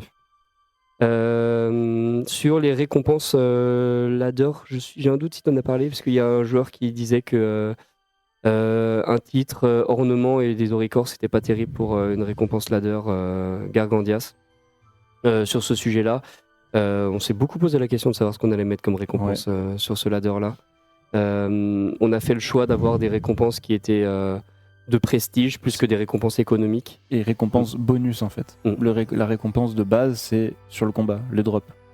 Les ressources, les coffres, le familier, le montillet d'apparat, tous ces trucs-là. En plus, il y a le ladder, c'est bonus, quoi. Au début, il y avait que les oricors et le titre. C'est là qu'on s'est dit, ça peut être cool de voir les gens qui sont top 3 avec un ornement temporaire. Ça, c'est cool aussi. Mais les récompenses, vraiment, premier degré, c'est le truc qu'on déteste le plus faire parce que c'est super compliqué de donner des récompenses. Parce que peu importe la récompense qu'on va donner, il y aura toujours des gens qui ne sont pas contents. On y passe vraiment beaucoup de temps. On dans y la passe vraiment définition beaucoup de temps, d'une feature, c'est super compliqué. C'est super compliqué de trouver si on a une idée de récompense, dire soit c'est trop fort, soit c'est pas assez bien. C'est vraiment très compliqué et les gens sont divisés aussi là-dessus. Et ça a un impact aussi sur le long terme, quoi. Au début, les gens ils veulent une récompense, ils sont forts, une forte récompense, et après sur le long terme, ça devient trop broken en fait. Donc c'est vraiment très Et compliqué. pourquoi faire des récompenses? Parce que malheureusement, s'il n'y a pas de récompense, Les gens vous le faites pas en fait. C'est que maintenant, Surtout plus, il y a une rentabilité c'est ça. qui est en question. Je parlais tout à l'heure on n'est plus la même époque du MMO. À l'époque, en 2010, comme les gens disaient, Dofus, il n'y avait pas de succès, il n'y avait pas tous ces trucs-là, et on jouait quand même toute la journée, et on s'en foutait des récompenses, quoi. On voulait juste avoir notre panneau et terminer, quoi. Là, maintenant, s'il n'y a pas le succès, s'il n'y a pas la récompense associée, si vous gagnez rien, et flemme de faire le contenu, quoi. Mais je comprends, enfin, on est tous comme ça, on a tous évolué, on joue tous différemment. C'est juste que on est dans une boucle maintenant où il faut des succès, il faut des récompenses, il faut des trucs, il faut récompenser le joueur, quoi. On fait peu quelque chose pour rien, quoi. J'ai noté 5 autres questions que j'ai vu passer. La première sur HDV portable, c'est pas prévu. On en a parlé il y a pas longtemps, mais c'est pas prévu sur Dofus. C'est le cas sur Dofus Touch, mais c'est parce qu'ils veulent essayer d'avoir un jeu plus rapide, plus accessible. Sur Dofus, on n'a pas prévu de modifier ça. La question sur les emotes, j'en parle à peu près à toutes les matinales, mais je vais en reparler encore une fois du coup. C'est un très gros travail, bien entendu. Il y a certains coups fatals qui vont revenir bientôt. On travaille encore sur l'intégration des nouvelles, mais comme on disait la dernière fois, il faut qu'on les refasse de zéro. Il y a trop de modifications à apporter sur les animations qui ont été faites à l'époque, donc on doit les refaire et c'est très chronophage. Donc on espère en faire quelques-unes encore pour la mise à jour de septembre, en faire d'autres pour décembre. En décembre, on aimerait bien avoir fini, Ça prend beaucoup de temps, donc on n'est pas sûr et certain, mais ça arrivera au fur et à mesure. Prévisu sur les ornements, donc sur l'interface de cosmétiques. C'est pas possible de voir les ornements comme c'était le cas avant. On a fait quelques maquettes de recherche d'interface pour afficher les ornements directement. Pour l'instant, c'est pas encore la priorité, mais c'est pas impossible que ça arrive un jour en effet. Deux derniers sujets sur la mafia pépite. Pardon, j'ai oublié de mettre les guillemets. Il y a beaucoup de questions qui sont posées sur le sujet. Donc, comme je disais tout à l'heure, il y a des modifications qui arriveront pour la mise à jour 3.3 sur les alliances. C'est pas le but du live de présenter en détail toutes les modifications qui vont arriver. On vous présentera ça pour la mise à jour. Et la dernière question, c'est sur, bien entendu, des questions d'équilibrage, où je vais y répondre très rapidement, notamment sur l'OSA en 1v1, qui est, faut le dire, assez fort par rapport aux autres classes aujourd'hui. Donc, on réfléchit à faire quelques petits ajustements sur ce point-là. Voilà les questions que j'avais notées, le temps que Yola réponde. Est-ce que j'ai un état sur la maintenance ? Que le chef de groupe puisse activer l'autofollow des autres persos du groupe ou leur donner du pain. C'est une très bonne idée. Est-ce que. C'est plus facile à dire qu'à faire, quoi, ce genre de truc. On a une mise à jour QoL où il y a plein d'autres.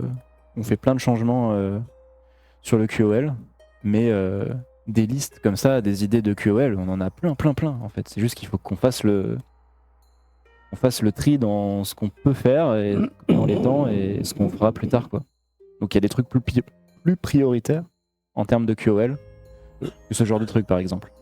Mais oui, c'est une bonne idée. Il n'y a pas de mauvaise idée techniquement quand ça touche au quality of life, quoi. Ouais. Que le chef de groupe puisse activer l'autofollow sur les autres personnages du groupe. Ça arrivera. Très bientôt. C'est ce que je viens de dire. Tu disais sur le pain, toi, non ? J'ai dit. Non, c'était la même question. Ah, pardon. Je dis ça arrivera. J'étais en train de prendre des news sur l'avancée de la maintenance.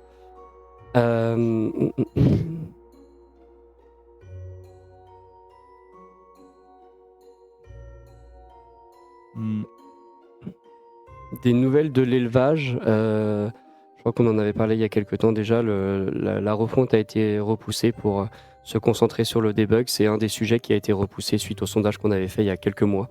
Donc pour l'instant, c'est prévu pour 2026.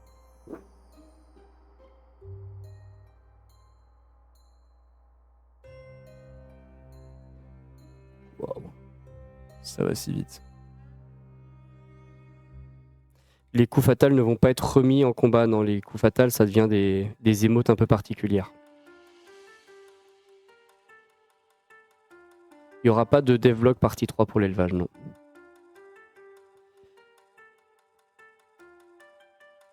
On ne parle pas d'équilibrage de classe. Je n'ai pas les réponses sur ce qu'il va y avoir sur l'équilibrage de classe ou pas. J'en ai aucune idée. C'est pour ça que je réponds pas à ces questions-là. Sur la posture de base en combat de certaines classes, donc là je vois notamment un retour sur Luginac. C'est la même équipe que celle qui fait les attitudes et les emotes. Donc pour l'instant, on a mis la priorité sur remettre les attitudes et les emotes. Et une fois que ce sujet sera fini, on pourra ajouter une nouvelle idle de combat sur les classes. Probablement l'année prochaine, si tout va bien.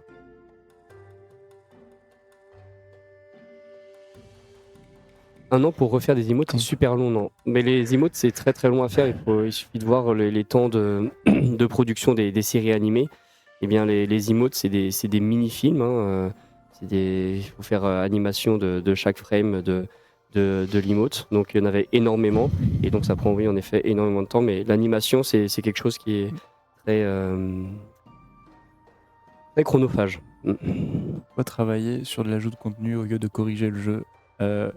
Comme on disait tout à l'heure, c'est pas les mêmes équipes qui s'occupent de faire ça en fait.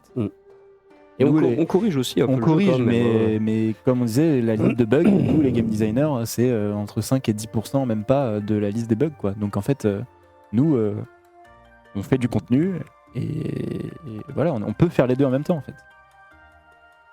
Et surtout, si on fait pas de contenu, les joueurs qui ont la dalle de contenu, ils ont rien, quoi. Donc ça n'a rien à voir. Donc on peut faire les deux en même temps.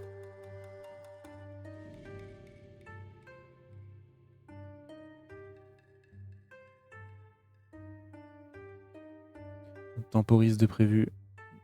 Non. Aucune idée.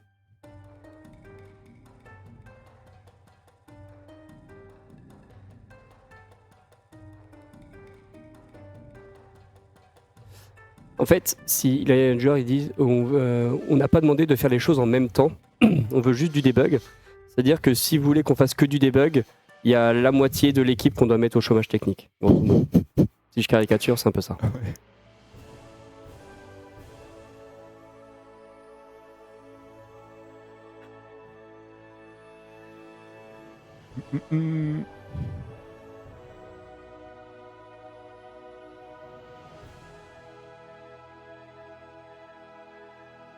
Pourquoi la fuite de mémoire existe toujours? Je vais y répondre, mais pareil, la réponse sera beaucoup plus détaillée. Alors, si tu regardes le replay du live du 1er juillet, mais une fuite mémoire, il faut réussir à l'identifier d'où elle vient, et c'est pas forcément évident. Donc là, on a réussi à en trouver une sur le combat, et il faut qu'on réussisse à trouver au fur et à mesure d'où ça vient. J'avoue, si la régie peut mettre 1 minute de cooldown sur les messages, ça nous permet de lire plus facilement les questions. Ce serait vraiment cool. Comment ça va à Roubaix? Ah, ça va bien, non? C'est trop bien Roubaix, meilleure ville de France. Bonjour, vous avez des nouvelles sur l'event compte à rebours de la saison 5 de Wakfu? Le mob est dans le bestiaire, ça arrive bientôt, n'est-ce pas? En effet, c'est prêt de notre côté, et on va vous communiquer la date lorsque ça arrivera en jeu. Disons que le calendrier là, a été assez chargé, donc on essaie de trouver un créneau sympa pour pouvoir proposer ce contenu en jeu.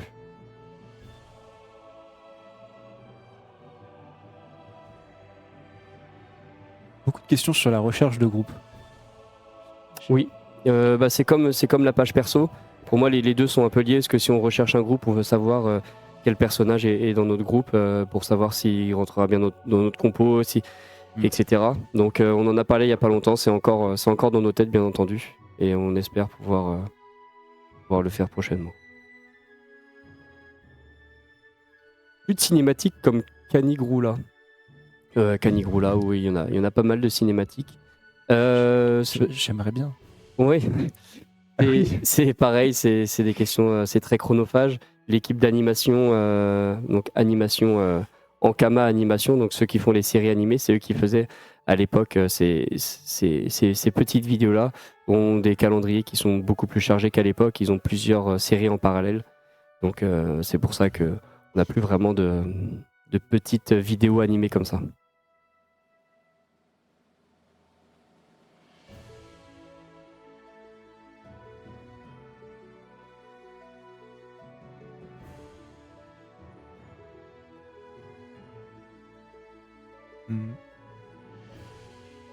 Donc, beaucoup de questions auxquelles on a déjà répondu.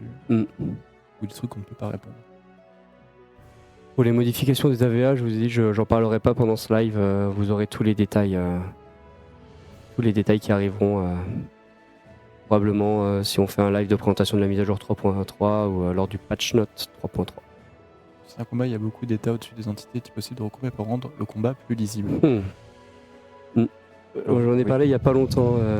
C'est vrai qu'il y a sûrement certains monstres qui pourraient un petit peu changer, du genre les monstres Bethel et Solar, quand ils sont nécros et tués, ils ont le poids, l'état lourd, l'état invulnérable, l'état... Ouais. En fait, c'est le système d'état qu'on aimerait bien refaire. On a déjà plein d'idées là-dessus. Je dis un exemple au hasard, mais plutôt qu'avoir un état invulnérable sur la tête, on n'a pas l'état, mais on a une forme sur le boss, quelque chose, une aura qui montre qu'il est invulnérable, quoi. Genre donner plus de spécificité à chaque état plutôt que d'avoir plein de petits ronds au-dessus de la tête du boss, quoi. Plein de petits trucs comme ça qu'on pourrait faire, oui, pour améliorer la lisibilité du combat, quoi, c'est sûr. Pareil, on parlait pas longtemps de les incompréhensions des états entre état enraciné, état lourd, état... Là, c'est bof, ouais, en effet. Peut-être faudrait avoir les deux. Une option, quelque chose. Mais c'est vrai qu'on essaye de voir comment, même nous de notre côté, intégrer des états, c'est quelque chose qu'on utilise beaucoup trop souvent et qu'on aimerait bien rajouter des trucs dessus pour que ça soit plus simple pour nous de faire du contenu avec, quoi. Donc ça arrivera, oui. On a mis la liste interminable de choses qu'on aimerait bien faire. Donc,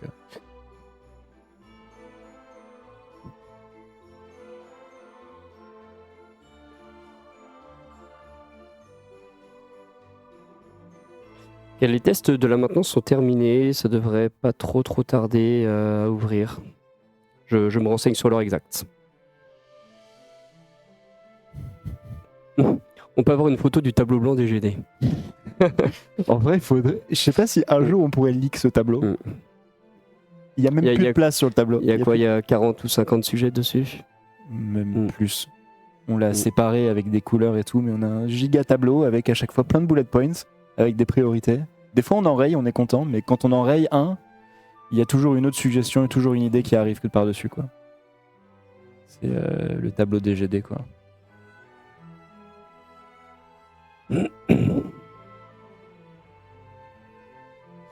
J'ai pas sous la main les win rates des donjons pour chaque saison, malheureusement, désolé.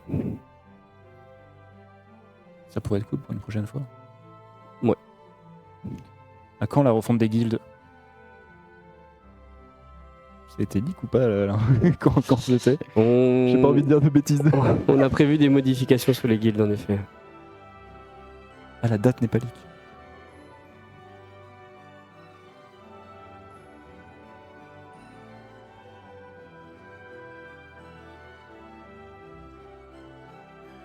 Le devblog partie 2 sur les songes infinis, si tout va bien, semaine prochaine normalement.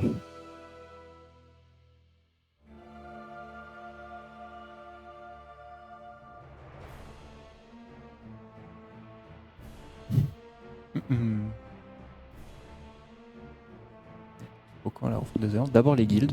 D'abord la refonte des guildes. Il y a un sacré gros morceau. Vous verrez ça.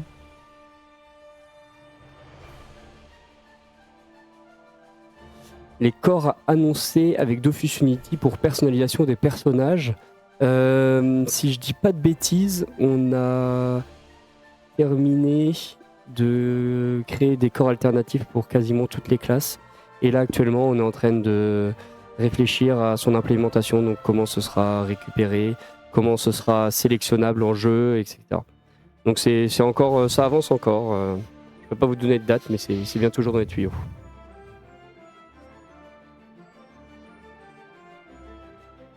C'est le titan Volcasaurus. Non, mais un nouveau titre. J'ai envie d'en faire plein des titans. L'ornement, 22 000 points de succès cette année, je ne sais pas. Peut-être, peut-être pas, je pourrais pas vous dire.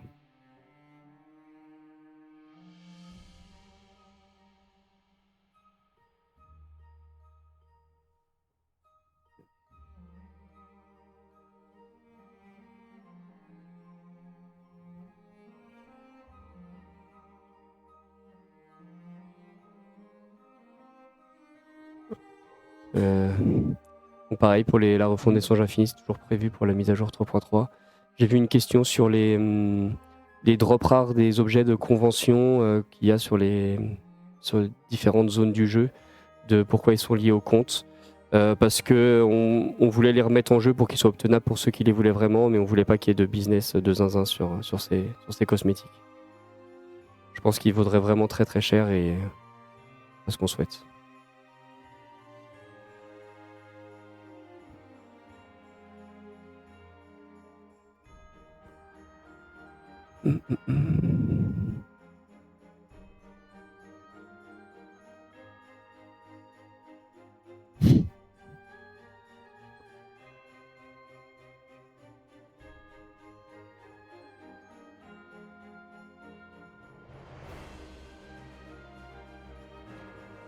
Est-ce que tu as d'autres questions ou pas? Je veux surtout des questions auxquelles on ne peut juste pas répondre ou Des trop nouvelles- compliqué, quoi. De nouvelles emotes ajoutées aujourd'hui. Il y a des coups fatals qui vont arriver le 26, qui ont été portés.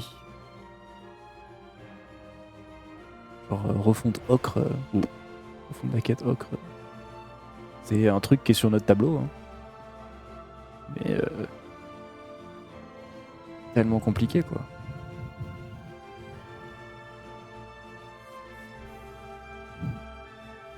Après, si je peux répondre pas prévu, mais je sais pas si ça vaut le coup, quoi. de meilleures récompenses en colis. Je sais pas si ça fait référence à la frise ou pas. Mais là, pareil, la frise, c'était pour donner des... Combien de cras dans ta team là? 2.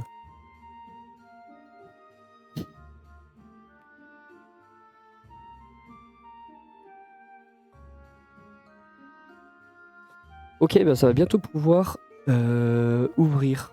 Wow. On va... 30 minutes pour prendre la douche avant quand même. Hein. Il faut juste définir une heure d'ouverture, ce sera sûrement 10h10 ou 10h15. Donc dans les prochaines minutes, ça me laisse un dernier moment pour conclure ce live. C'est la 3e matinale que on fait aujourd'hui donc avec Yola. La première c'était avec Papino et Manaya, le deuxième avec Koto et Sek. On a parlé principalement des maintenances, on a parlé de game design. La question aujourd'hui, c'est que aujourd'hui, personnellement, je trouve que ce format et ce rendez-vous lors des maintenances pour parler avec vous durant les maintenances, c'est un format qui est sympa, qui est intéressant. La question, c'est de savoir vers quoi on se tourne aujourd'hui. Est-ce que vous voulez toujours des formats un petit peu comme ça, où je viens accompagné de quelqu'un de l'équipe, on parle un petit peu de son travail, de son rôle dans la maintenance, ou est-ce que vous voulez un format un petit peu différent pour parler d'un sujet qui serait choisi en amont, ou un live un peu plus fun, où on ferait des quiz ou des choses comme ça? Qu'est-ce qui... J'en sais rien, je propose, le but c'est d'essayer de garder ce créneau de la matinale pour pouvoir discuter avec vous dans ce moment privilégié, mais de savoir exactement qu'est-ce que vous voudriez entendre ou qu'on discute avec vous. Je vais essayer de lire parce que quand je parle, j'ai du mal à lire les commentaires en même temps. Yola qui joue sa team de shit. Non, vous voulez pas voir ça.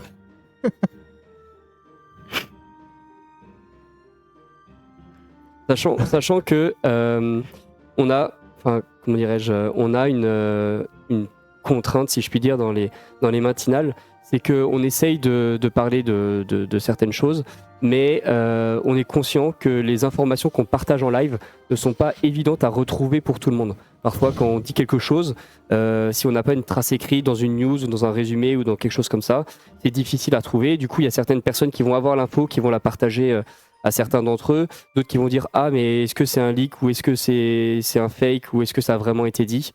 Donc c'est pour ça qu'on essaye quand même de répondre à certaines questions. Bien entendu, le but c'est qu'on ne soit pas langue de bois pendant 2 heures, mais on ne peut pas aborder des gros sujets énormes que dans un live comme ça. Donc là c'est pour ça on a parlé un petit peu de nerfs, les donjons assez difficiles, mais c'est pas on va pas faire de modifications, on va pas présenter exactement ce qu'on va faire. Le but c'est que on puisse partager avec vous, on puisse discuter avec vous, mais qu'on ne leak pas des informations essentielles dans ces lives-là. Ok, format matinal, ok. Donc il faut que je réussisse à convaincre quelqu'un d'autre de venir avec moi à la prochaine maintenance. Un live matinal brainstorm avec la commu. Où je ramène le tableau blanc derrière moi. On ramène le tableau et on fait est en mode, point par point la liste des... Il faut refaire ce système, qu'est-ce qu'on fait le chat? Le patch note, pas le changelog, le patch note arrivera en même temps que donc l'ouverture. Et l'ouverture 10h15, donc dans 4 minutes. Donc on reste sur un format matinal, ok.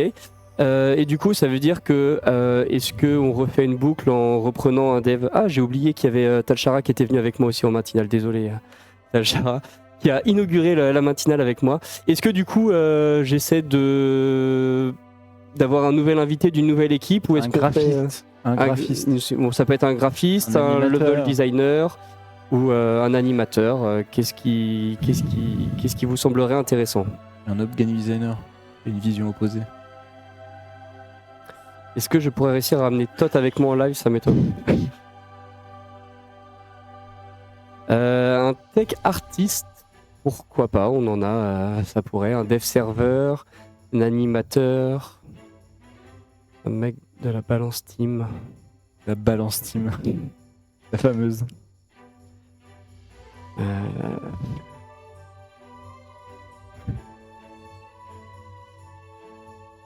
Un membre du service client, ça peut aussi.